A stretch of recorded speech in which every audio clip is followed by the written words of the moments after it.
Olá pessoal, na qualidade de pesquisador das Escrituras Sagradas, venho trazer ao povo de Deus revelações já contidas na Bíblia, porém há séculos não percebida por muitos. Por isso convido todos a observarem o que hoje será descortinado diante dos seus olhos. Me chamo Miro Lessa, o meu convite é: conhecereis a verdade e a verdade vos libertará, porque de graça recebi, de graça dou. Nosso tema hoje será o Evangelho Anátema, o maldito. Maravilho-me de que tão depressa passasses daquele que vos chamou a graça de Cristo para outro evangelho, o qual não é outro, mas há alguns que vos inquietam e querem transtornar o evangelho de Cristo. Mas ainda que nós mesmos, ou um anjo do céu, vos anuncie outro evangelho além do que já vos tenho anunciado, seja anátema. Observe que naquela época o espírito do anticristo já trabalhava no meio dos cristãos, querendo transtornar, desorganizar ou perturbar o evangelho de Cristo. Então fica a pergunta: qual evangelho nos tem sido ensinado hoje? Vejamos o que Paulo nos fala a respeito. A graça de nosso Senhor Jesus Cristo seja com todos vós. Amém. Ora, aquele que é poderoso para vos confirmar segundo o meu evangelho e a pregação de Jesus Cristo conforme a revelação do mistério que desde tempos eternos esteve oculto, mas que se manifestou agora e se notificou pelas escrituras dos profetas, segundo o mandamento do Deus eterno, e todas as nações para a obediência da fé. Aqui encontramos uma revelação de Paulo afirmando que o evangelho pregado por ele é segundo o mandamento do Deus eterno, do qual devemos obedecer, obediência essa que é a nossa fé.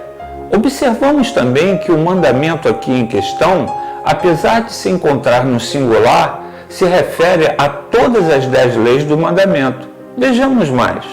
Sabendo que esses dois grandes mandamentos são baseados no amor, sendo semelhante e não podem ser separados, veremos no texto a seguir as leis dos mandamentos, dos quais são baseados no amor. Vejamos em Romanos 13:8.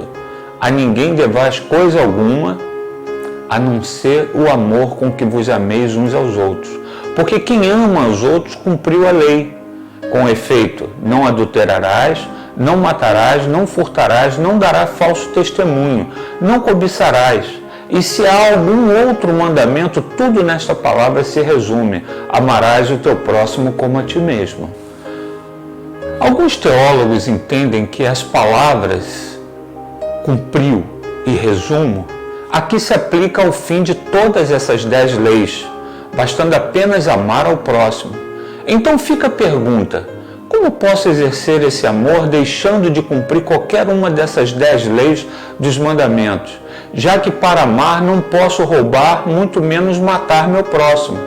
Vejamos, todo aquele que crer que Jesus é o Cristo é nascido de Deus, e todo aquele que ama a Deus, ao que o gerou, também ama ao que dele é nascido.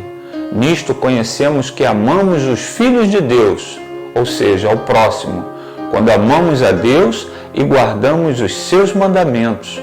Porque este é o amor de Deus, que guardemos os seus mandamentos, e os seus mandamentos não são pesados.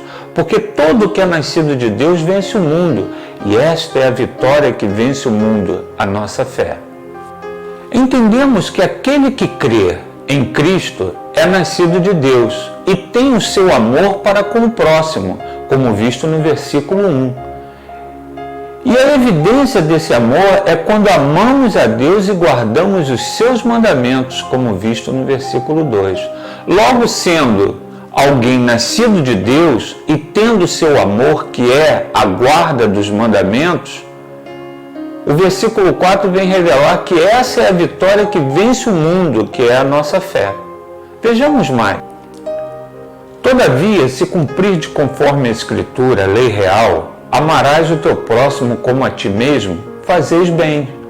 Mas se fazes acepção de pessoa, cometeis pecado, e sois redarguidos pela lei como transgressores. Porque qualquer que guarda toda a lei e tropeçar em um só ponto, tornou-se culpado de todos. porque aquele que disse não cometerás adultério, também disse não matarás. Se tu, pois, não cometes adultérios, mas matares, estás feito transgressor da lei. Assim falai e assim procedei, como devendo ser julgado pela lei da liberdade. Aqui no versículo 8, encontramos o segundo grande mandamento como lei real, ou seja, a que rege todas as outras 10 leis. Vejam que o versículo 10 é interpretado por alguns mestres que é impossível guardar todas as 613 leis da Torá, e pelo fato de alguém tentar guardar toda a lei tropeçando em apenas uma, se torna culpado de todas. Sendo assim, segundo eles, fica impossível guardar toda a lei sem errar ao menos uma. Percebam que não é isso que o texto revela.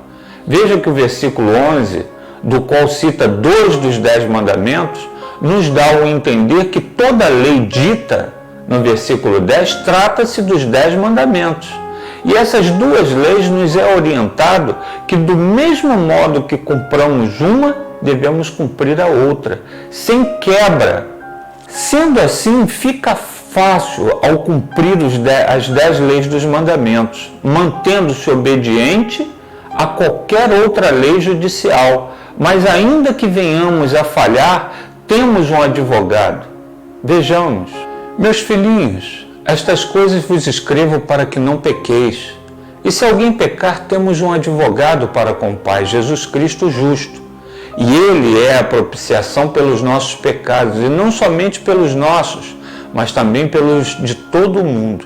E nisto sabemos que o conhecemos, se guardamos os seus mandamentos.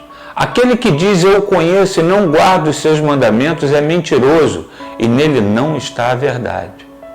O texto é claro em afirmar que quem diz conhecer a Cristo e não guarda os seus mandamentos é mentiroso. Vejamos então a parte que cabe aos mentirosos. Mas ficarão de fora os cães, os feiticeiros e os que se prostituem, e os homicidas e os idólatras, e qualquer que ama e comete a mentira. Eu, Jesus, enviei meu anjo para vos testificar estas coisas nas igrejas.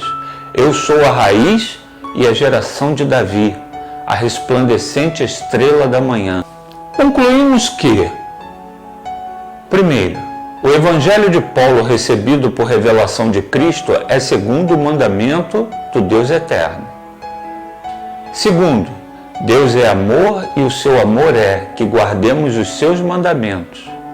Terceiro, os 2 grandes mandamentos são o resumo das 10 leis dos mandamentos, sendo esse conjunto indivisível. Quarto, quem obedece aos mandamentos de Deus tem a vitória que vence o mundo, que é a fé. Quinto, quem nega apenas um mandamento quebra todos. Sexto, o que diz conhecer a Cristo e não guarda os seus mandamentos é mentiroso, e esse ficará de fora da cidade celestial. Cristo não se agrada daqueles que negam seus mandamentos, porém está junto do Pai a fim de nos perdoar caso venhamos no percurso tropeçar de forma involuntária. Amados, espero ter servido aos irmãos com esse estudo. No demais, graça e paz de Cristo por parte do seu servo Miro Lessa, porque de graça recebi e de graça entrego.